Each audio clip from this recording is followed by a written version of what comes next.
स्वागत है आप सभी का यूनिक पब्लिक के ऑनलाइन क्लास में। आज हम लोग क्लास 6 के इंग्लिश का पढ़ाई करेंगे और हमारे चैप्टर का नाम है जनरेशन ऑफ वेस्ट। ठीक है, तो आप लोग में से कोई एक आदमी आइए, इसको रीडिंग लगाइए, फिर हिंदी समझाएंगे। चलो साहिल तुम्हें आ जाए।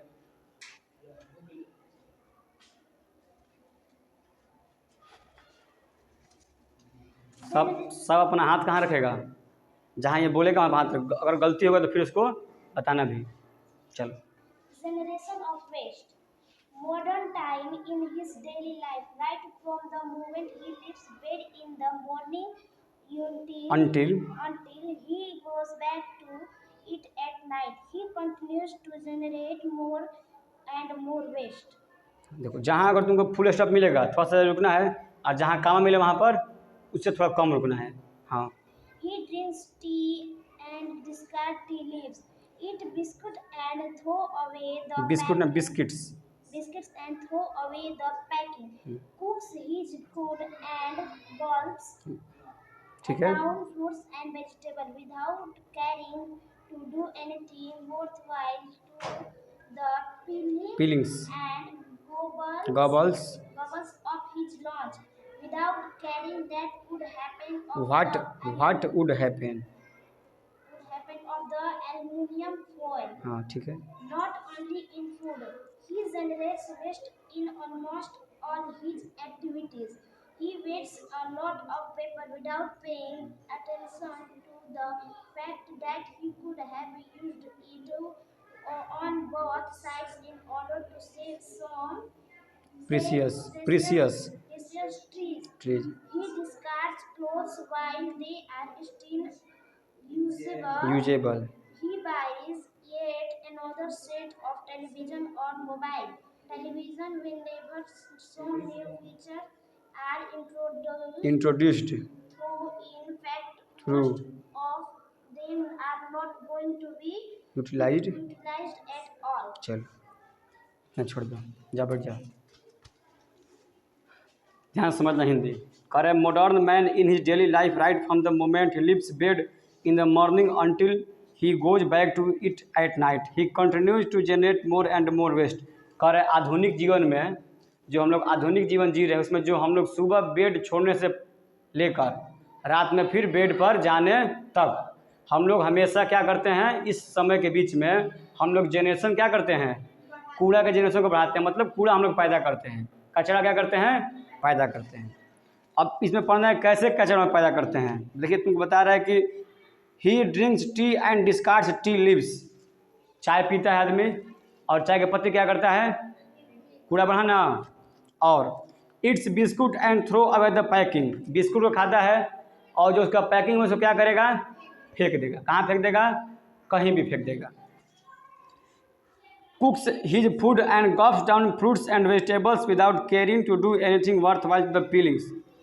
क्या कर रहा है कि अगर हम लोग खाना बनाते हैं तो सब्जी की होता है, उसका छिलका होता है, फल का छिलका होता है, चाहे जो भी तुम्हारा पॉकेट वाला सामान उसका पॉलिथीन का कवर आता है ना, तो ये सब को हम लोग बिना कुछ भी सोचे हुए कहीं भी क्या करते हैं, फेंक देते हैं। ये हमारे दिनचर्या में शामिल है। ठीक है। And gobbles of his lunch without caring what would happen of the aluminum foil. Not only in food he generates waste in almost all his activities। यहाँ तक यही बात नहीं कि सिर्फ खाने में ही जनरेशन होता है, और भी इतने हम लोग काम करते हैं उसमें भी क्या होता है, जनरेशन में वेस्ट का जनरेशन बढ़ता है, कूड़ा कचरा बढ़ता है। He generates waste in almost of all his activities। He wastes a lot of paper without paying attention। वो क्या करता है, बहुत सारे पेपर का यूज करता है। कौन सा पेपर, लिखने पेपर होता है ना, और उस पर ध्यान है तो उसका यूज करेगा एक बार, उसको फिर क्या करेगा, फेंक देगा। अब उसमें ये ध्यान नहीं देगा कि अगर एक पन्ना का यूज कर लिए तो उसकी जो पीछे पन्ना है उस पर भी यूज हो सकता है ना, उसको खाली छोड़ क्या करेगा, फेंक देगा। फिर करे on both sides in order to save from precious tree. और यहाँ तक ये नहीं सोचेगा कि अगर हम एक पन्ना बचाएंगे तो इससे क्या होगा, हमारा कोई एक पेड़ बच सकता है, बचेगा ना। अगर हम रोज एक एक पन्ना बचाएंगे तो किसी दिन मेरा क्या होगा, एक पेड़ के बराबर पन्ना हम बचा सकते हैं। He discards the cloth while they are still usable। और क्या होता है, अगर कोई कपड़ा नया खरीद लिया, अगर तुम्हारे हाथ में पैसा आ गया तो कपड़ा अगर पहनने लायक हो तो क्या करता है, उसको फेंक देगा। ठीक है। ये कैसे होता है कि मान लो तुम्हारे पास कपड़ा अच्छा पहन रखा है, अभी वो कम से कम 1 से 2 महीना चलेगा, लेकिन अगर तुम्हारे हाथ में पैसा तुम्हारे घर से मिल गया, तुम क्या करेगा, उसको फेंक देगा। क्यों? क्योंकि तुम्हारा जो मन है वो सोचता है कि नया नया पहनने कोई इज्जत नहीं है। फिर कह रहा है he buys another set of television और mobile telephone whenever some new features are introduced. कह रहा है कि अगर मान लो कोई नया टेलीफोन लिया है, टेलीविज़न लिया है, और उसमें कोई एक नया कंपनी का लॉन्च कर दिया, या उसी कंपनी में कोई नया फीचर लॉन्च कर दिया। फीचर में क्या होता है, विशेष होता है ना, कि मान लो कि कोई में से मान लो कि कोई कैमरा है, मोबाइल में कैमरा है, तो कोई क्या होता है उसमें कि फ्रंट में लाइट बढ़ता है, उसका बढ़ता है फोटो के समय, कोई का सिर्फ बैक में बढ़ता है। अब मान लो कोई में 4 GB रैम है, मोबाइल लिया हुआ है, तब तक सुनने में आया 2 महीने बाद कि उसी कंपनी में उसी सेट में 6 GB रैम आ गया। अब वो क्या करेगा, इस मोबाइल को बेच देगा, पुराना डाल देगा, किसी कर देगा, नया क्या करेगा, खरीद लेगा। ये गलत चीज़ है। Through in fact most of them are not going to be utilized at all. और जो खरीदेगा, जो पुराना वाला उसको यूटिलाइज नहीं करेगा, यूटिलाइज मतलब प्रयोग करना, जो पुराना वाला है उसका प्रयोग फिर नहीं, कि उसको कूड़ा में समझ लो बेकार हो गया। तो इससे एक मोबाइल बनाने में कितना घाटा होता है, उससे जो सामान लगा उसे कितना घाटा हुआ। उससे अच्छा कोई को दे दो, जब फेंकने से क्या है, कोई के पास जो है तो उसको दे दो। ये तुम्हारा था पहला पैराग्राफ। इसमें कुछ मीनिंग है जो हम बोल दे रहे हैं, लिख लें तो ठीक है। पहला मीनिंग तुम्हारा होगा मोमेंट। क्या होगा, हम लिख दे रहे हैं यहाँ पर, ठीक है, ध्यान समझना। पहला मीनिंग क्या है, मोमेंट। मोमेंट यानी क्षण होगा, ये वाला क्षण नहीं, चाहे पल लिख लो इसको, ये क्षण होगा, ठीक है। फिर इसके बाद तुम्हारा और याद करना है कि अनटिल, मतलब जो मीनिंग हार्ड है उसी को हम लिखवा रहे हैं, ठीक है ना। अनटिल क्या होता है, तब तक, तब तक या जब तक। हम तुमको बोले कि यहाँ से तुमको तभी जाना है जब तक कि पूरा पढ़ाई ख़त्म ना हो, ठीक है। तो उसमें क्या हो जाएगा, अनटिल रहेगा। इसके बाद तुम्हारा कंटिन्यू का पता है, जनरेट का पता है, मोर पता है, वेस्ट पता है। डिस्कार्ड यानी क्या होता है जी, अगर तुम लोग मोबाइल चलाता होगा तो तुमको एक आता है बटन सेव करके, आता है जी, क्या आता है, सेव। हिंदी क्या होता है, हिंदी उसका सुरक्षित करना आता है ना। ये सेव का उल्टा है, अवशोषित करना या बर्बाद करना, बर्बाद करना या असुरक्षित। हाथ से लेके देख लेना, ठीक है, जैसे लिखे हैं वैसे ही लिखना। इसके बाद तुम्हारे पास आएगा बिस्किट हो गया, पैकिंग हो गया, फिर आगे चल के सब तुमको तो पता है। एक्टिविटी मतलब पता है ना क्या होता है, एक्टिविटी मतलब एक्टिविटी, ये आधा क है, एक्टिविटी। एक्टिविटी यानी क्रियाकलाप, मतलब जो काम हम करते हैं ना उसी को हम लोग एक्टिविटी बोलते हैं। मान लो कि सुबह से हम लोग क्रियाकलाप क्या है, हमको फ्रेश होना है, फिर मुँह धोना है, फिर नहाना है, फिर खाना भरपेट खाना है, उसके बाद स्कूल आना है। ये हमारा सुबह क्या है, एक्टिविटी है, मॉर्निंग एक्टिविटी हो गया, ठीक है। अटेंशन क्या होता है, सावधान। रोज सुबह होता है ना अटेंशन, अटेंशन यानी सावधान। कितना लोग है सावधान बोलता है ना जी, तुम लोग नहीं बोलता है। अटेंशन, अटेंशन के बाद प्रीसियस, एक तो मीनिंग आता है प्रीसियस, ये मत लिखो, नहीं खा रहे हैं। बहुमूल्य क्या होता है, प्रीसियस मतलब बहुमूल्य, मतलब बहुत कीमती हो, ठीक है। या तुम इसको बोलो कीमती, क्या बोलो, कीमती। जैसे हम लोग का समय क्या है, कीमती है, समय के बदले समय नहीं मिल सकता है, ठीक है। और उसके बाद तुम्हारे पास है फीचर्स, यहाँ तो दिखाई दे रहा है नीचे तक पूरा, फीचर्स यहाँ पर लिख दे रहे हैं। FEATURES। फीचर क्या होता है? विशेषता। विशेषता एस लगा है तो क्या हो जाएगा? विशेषताएं। उसके बाद तुम्हारे पास हो गया इंट्रोड्यूशन। क्या होता है? पहचान कराना होता है ना, कि अपना इंट्रोडक्शन दो। कभी कभी तुम कहीं और जाएगा तो क्या बोलता है पहले पहले कि अपना इंट्रोडक्शन दो, मतलब अपना पहचान बताओ, अपना परिचय बताओ। यूटिलाइज एक और मीनिंग निकलो, 7 के बाद 8 नंबर। यूटिलाइज प्रयोग करना, ठीक है। यूटिलाइज होता है मतलब कि सही प्रयोग करना।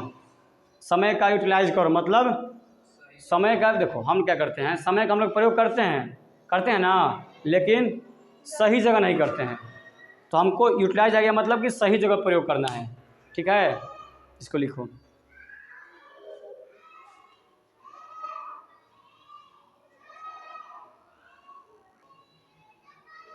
चलो मैंने लिखा गया ये वाला। अगर मान लो जो तुम लिख लिया ठीक है, नहीं लिखा हो तो क्या करना है इसको, और इसको याद करने के तरीके, जब तुम इसको रट लेना, ठीक है। और रटने के बाद क्या करना है, 5 बार उसको लिखना कॉपी पे अपना। क्या करना है? अपने कॉपी पे 5 बार लिखना है। कैसे लिखना है? मीनिंग अपना मन में लिखते हो तो हिंदी लिखो, फिर हिंदी लिख के मीनिंग उल्टो नोट से। पल, अगर तुम अपने मन में खोजोगे पल का मीनिंग क्या होगा, तो फिर तुम क्या आएगा? मोमेंट। फिर एक बार क्या करो, मोमेंट लिख के फिर हिंदी खोजो, ठीक है। अगर मान तुमको हम दे दिए डिस्कार्ड का हिंदी क्या होगा, तुम बोलेगा बर्बाद करना। लेकिन वहीं तुम अगर दे दिए कि असुरक्षित का हिंदी क्या, इंग्लिश क्या होगा, तुम गड़बड़ा जाएगा। तुमको क्या करना है, तुमको दोनों से याद करना है। एक बार अपने कहीं पे क्या लिखना है? हिंदी। ये क्या हो गया? असुरक्षित। अब सोचो इसका कौन सा मीनिंग होगा। इसका तुमको इतना ही मीनिंग पता है, उसको क्या करो, लिख दो। इसलिए तुमको हम थोड़ा ही पढ़ाएं, इतना पढ़ाएं तुम्हें पैराग्राफ ना, मतलब तुमको इतना ही रिवाइज करना है। इस पूरे मीनिंग इतना ही मीनिंग है, कुछ मीनिंग इसमें एक्स्ट्रा भी होगा उसमें। सबके बारे में क्या करना है, सबका हिंदी तुमको आना चाहिए, तभी जाकर तुम इंग्लिश का हिंदी निकाल सकता है। इंग्लिश हम लोग पढ़ते हैं काहे के लिए, कि कोई भाषा है बात कर सके, ठीक है। इसको मिटा दे रहे हैं। इंग्लिश में हमको क्या आना चाहिए? ग्रामर का प्रयोग आना चाहिए, और क्या आना चाहिए? मीनिंग याद होना चाहिए। मीनिंग कहाँ याद होना चाहिए? कि जब तक मीनिंग याद नहीं होगा क्या हम हिंदी निकाल सकते हैं? नहीं ना। हाँ, तो मीनिंग याद करना जरूरी है। और मीनिंग याद करने से भी एक जरूरी बात है, मीनिंग याद करने से भी जरूरी बात यह है कि तुम मीनिंग को रिवाइज रखो। क्या करो? ये ना कि मीनिंग आगे से याद करते गए और पीछे से क्या हुआ तो उससे कोई फायदा है नहीं। अगर मान लो आज हम एक पन्ना पढ़ लिए तो कल हम उस एक पन्ना में 2 लाइन ही आगे बढ़ेंगे, लेकिन जब तक हम पिछला रिवाइज नहीं करेंगे हम आगे। ये ना कि आज एक पन्ना पढ़ लिए इसको छोड़ दिए फिर अगला एक पन्ना पढ़ लिए। जैसे कैसे एग्जाम होता है कहीं कहीं पे, मान अगर तुम्हारे पास 12 चैप्टर है, होता है ना जी, पाठ कितना है? 12। तो क्या किया जाता है, 1 से लेकर 4 तक आएगा पहले एग्जाम में, 5 से लेकर 8 तक आएगा दूसरे एग्जाम में, 9 से लेकर 12 तक आएगा। अब लड़का क्या करेगा, पहले एग्जाम में इतना पढ़ लिया, 1 से लेकर इतना याद कर लिया, पढ़ लिया, सब समझ लिया। अब दूसरे एग्जाम में चूंकि उसको तो आना नहीं है इसमें से, वो क्या करता है, वो इस पूरे पाठ को एक बार भी देखता नहीं। कहीं देखता है कब मेरा एग्जाम आएगा नहीं, फिर वो क्या करेगा, वो तुम्हारा अब इस पाठ पर ध्यान देगा। जब इस पर ध्यान देगा तो फिर क्या होगा, ये पाठ तुम्हारा पूरा क्या हो गया, भूल गया। अब इसको तैयारी किया, ये तैयारी कर लिया, एग्जाम खत्म हो गया। जब तुम फाइनल टर्म में पहुंचे 9 से 12 वाला में, जब तुम इसको पढ़ाई चालू कर दिया तो ये वाला क्या हो गया, भूल जाना है। भूल जाना है ही, अगर रिवाइज ना होगा तुमको क्या होना है, भूल जाना है।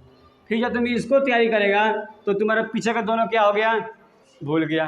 अब तो अंग्रेजी है तो चलो ठीक है, ग्रामर है तो कुछ दिक्कत होगा, लेकिन जब तुम मैथ पढ़ेगा तो मैथ में क्या होता है, एक दूसरा से क्या होता है, जुड़ा हुआ है। अगर तुमको हम परसेंटेज पढ़ा दिए और फिर अगले एग्जाम में आ गया प्रॉफिट लॉस, क्या गया, तो जो प्रॉफिट लॉस है वो तुम्हारा परसेंटेज से पूरा पूरा जुड़ा हुआ है, ठीक है। तुमको हम रेशियो पढ़ा दिए तो ये एक दूसरे से क्या है, जुड़ा हुआ है। दोनों का क्वेश्चन सबके समान ही है। अब तुम्हें सर हम तो परसेंटेज पढ़ के भूल चुके हैं, तो फिर तुम्हारा क्या होगा, साल भर तुम्हारा पढ़ने का सब क्या होता है, इसीलिए किया गया था कि पहला एग्जाम मान ला के 1 से लेकर 4 पार्ट तक, तो दूसरे में क्या आएगा 1 से लेकर के 8 पार्ट तक, फिर तीसरे में क्या आएगा 1 से लेकर के 12 पार्ट तक। ऐसे एग्जाम होता है, मतलब तुम्हारा पीछे वाला रिवाइज भी होता जाए, इन्हें कि हम आगे से पढ़ रहे हैं, पीछे से क्या हो रहा है, छोटा बच्चा क्या करता है, आगे से पढ़ लिया, पूरा याद कर लिया, फिर भी याद भूल गया, फिर तुम उसको याद कराओ। तो ऐसा काम लोग करना है। हम भले 2 पार्ट ही पढ़े पूरे साल में, लेकिन ऐसा पढ़े कि अगर वो 2 पार्ट में कोई भी हमको पूछे, हिंदी इंग्लिश उसका ग्रामर उसमें लेटर लिखना है, तो 2 पार्ट जितना ही पूछे कहीं भी गलती नहीं हो। तो इसके लिए मीनिंग, अंग्रेजी में सबसे बड़ा बात क्या है, मीनिंग याद करना, ठीक है। अगर तुम्हारे पास मीनिंग याद रहेगा तो तुम इंग्लिश का हिंदी निकाल सकता है, तुम कहीं भी रह सकता है। इंग्लिश हम लोग पढ़ते कहाँ है, बोलने के लिए ना। इंग्लिश का हमें कौन सा काम है, कहीं बाहर जाए तो मतलब बोलने में दिक्कत ना हो, तो बोलेंगे तो मीनिंग जान के ही ना, तो जब तक मीनिंग याद आएगा हम जान जाएंगे। तो आज तुमको हम इतना ही छोड़ रहे हैं, ठीक है ना। ये तुम्हारा एक पैराग्राफ है मॉडर्न मैन से लेकर ऑल तक, ये हो गया। इसके बारे में तुमको क्या करना है, डायरी में लिखो, होमवर्क क्या क्या चाहिए हमको, बस उतना का है, ठीक है। वर्ड मीनिंग लर्न, हम तुमको चाहे हिंदी से पूछे चाहे इंग्लिश से पूछे, हमको आना चाहिए, ठीक है। दूसरा,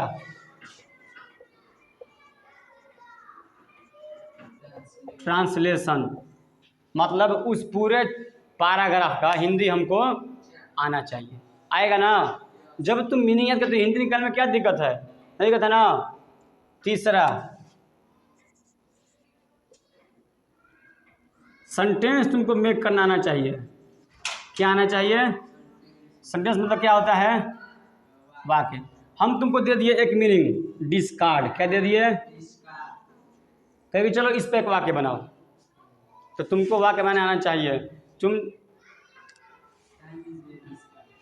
और डिस्कार्ड तुम कोई भी सेंटेंस पर कोई मीनिंग पर तुम सेंटेंस सही बना सकती है जब तुम पहले उसको हिंदी में बनाओ, ठीक है। तुम्हारा तो मातृभाषा इंग्लिश है नहीं, तुम पहले क्या करेंगे, पहले हिंदी बनाएगी, फिर कहाँ बनाएगी, इनमें। चलो एक आदमी बनाओ तो इस पर था डिस्कार्ड, सब जैसे सोचो सब ध्यान से। डिस्कार्ड का मतलब क्या होता है, बर्बाद करना और शोषित करना। तो डिस्कार्ड पर क्या होगा, समय पर डिस्कार्ड नहीं होता है, ठीक है, समय पर लॉस होता है।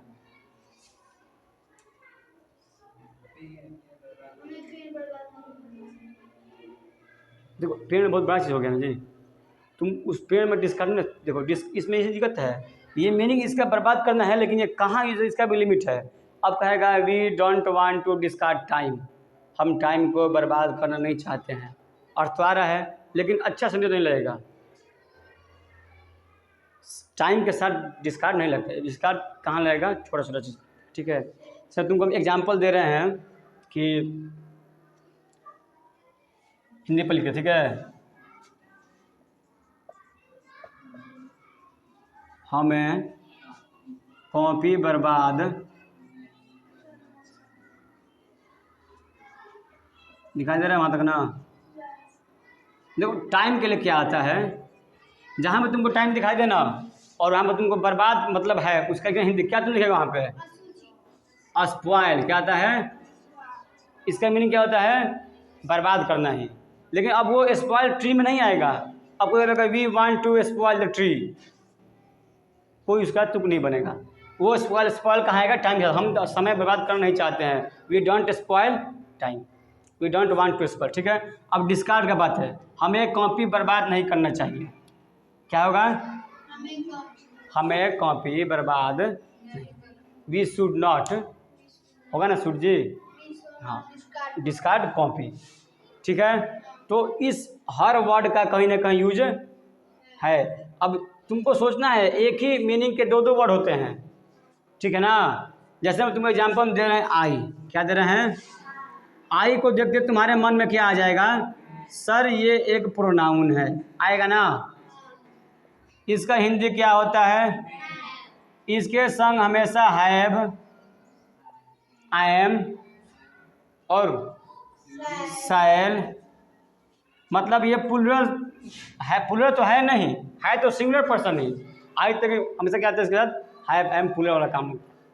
तो फिर कभी कभी तुम देखना आई का प्रयोग क्या होता है, आई को हम लोग नाउन की तरह प्रयोग करते हैं, ठीक है।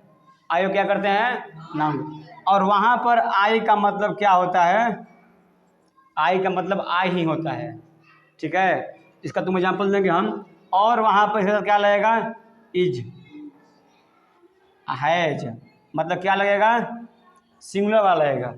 एग्जाम्पल का ध्यान से देखना, मैं जा रहा हूँ, इसका इंग्लिश क्या बनेगा, आई शैल, आई एम गोइंग, ठीक है, सिंपल है। यहाँ पर आई क्या था, प्रोनाउन था। आई किसके बदले आया था, कोई के बदले आया था। मान लो कि हम अपने बोल रहे हैं कि मेरा नाम ये है और मैं जा रहा हूँ, तो मेरे बदले आया था। चलो एक और से तो बता रहे हैं,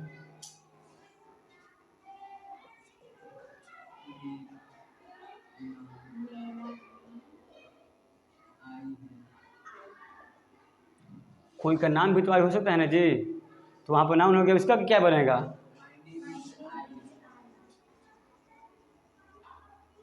माई नेम इज। तो इससे तुमको क्या समझने को मिला, वर्ड एक ही होता है लेकिन उसका अर्थ क्या होता है, उसका प्रयोग क्या होता है, अलग होता है। कभी वही आई का प्रयोग कहाँ हो गया, प्रोनाउन में, वहाँ पर आई एम लग गया। कभी वही आई का प्रयोग कहाँ हो गया, नाउन में, इज ले लिया वहाँ पे, ठीक है। तो हम जो पढ़ते हैं ग्रामर, या तुम इंग्लिश बोल दो, इसको हम लोग बोलते हैं फंक्शनल ग्रामर। क्या बोलते हैं, फंक्शनल, ठीक है। जब तुम रीजनिंग जब तुम पढ़ेगा तो तुमको रीजनिंग में पार्ट आता है ब्लड रिलेशन। क्या आता है, ब्लड रिलेशन, यानी खूनी संबंध होता है ना। मान लो कि मेरे मामा का लड़का मेरा क्या लगेगा, हाँ, मेरे मामा की बहन मेरी क्या लगेगी, होता है ना। ये कौन सा पार्ट में आता है, ब्लड रिलेशन, मतलब जो मेरा रिलेशन हो कोई के साथ, उसमें क्या होता है, अगर उसमें तुमको नाम मिलेगा, क्या मिल गया, कोई नाम तुमको मिल गया, तो तुम ये नहीं बताएगा कि वो स्त्रीलिंग है या पुल्लिंग है, मेल है या फीमेल है। हम तुमको बोल दिए रीना, क्या बोल दिए, तो तुमको नहीं बोलना सर लड़की है, जब तक कि उसका कहीं प्रयोग ना सेंटेंस में मिले। अगर प्रयोग मिल गया, रीना घर जा रही है, तो तुमको क्या समझना है, लड़की। अब बोलेगा रीना के 2 कान है, तो भैया ठीक है, रीना लड़की है कि लड़का हमको पता नहीं है। क्या इस सेंटेंस से रीना के 2 कान है, क्या हमको पता चल रहा है कि लड़की के लड़का है, तो ये उस पार्ट में होता है ग्रेजुएशन में, कि तुमको नाम से, अब ऐसे मान लो कुछ कॉमन नाम होता है ना जी, सोनू। अब ये सोनू किसका नाम है, लड़का है कि लड़की है, लड़का भी है लड़की भी है, तो तुम कैसे इसको करेगा सर, किसको लगा दें, चलो पिंटू, पिंटू लड़का भी है लड़की भी का नाम होता है, ठीक है। और क्या बोले तुमको, ज्योति, एक हमारे दोस्त ज्योति है ना, लड़का है। और लेकिन अधिक नाम किसका होता है, लड़का का भी होता है। अब तू कहेगा सर, हाँ कशिश देख लो, कशिश कौन सा चीज़ है, ये कॉमन नाम में आ गया, ठीक है। ये लड़का भी लिखता है लड़की भी लिखती है। अब तुम कहेगा सर मेरा लड़का लिखेंगे, तो फिर गड़बड़ हो जाएगा ना। तुम पर देख लो इसका प्रयोग कहाँ हो रहा है, उसके प्रयोग के अनुसार। तो हम कहना ही चाह रहे हैं कि जो हम लोग अंग्रेजी पढ़ते हैं, जो ग्रामर पढ़ते हैं, उसको हम पहले से नहीं पक्का रहेंगे ये नाउन है तो नाउन ही रहेगा, उसका पहले प्रयोग देखो। यहाँ पर इसीलिए इसको बोलते हैं हम लोग फंक्शनल। फंक्शन क्या होता है, कार्य। फंक्शन क्या होता है, कार्य के अनुसार ग्रामर हम पढ़ते हैं। कोई भी वर्ड है वो कौन सा कार्य कर रहा है, उस अनुसार हम क्या करेंगे, ग्रामर पढ़ेंगे। चलो ठीक है, इसमें कुछ पूछना है आज, ये अपना तुम्हारा 3 होमवर्क है। वर्ड मीनिंग लर्न, ट्रांसलेशन निकालना चाहिए, और सेंटेंस। कोई भी तुमको वर्ड दे देंगे हम, तो तुमको दे देंगे वर्ड कल आके यूटिलाइज। क्या दे दिया, यूटिलाइज। तुमको पहले इसका हिंदी निकालना है, उसके बाद क्या करना है, वहाँ से वाक्य बनाना अंग्रेजी में, ठीक है। चलो फिर मिलते हैं कल, चलो हाँ।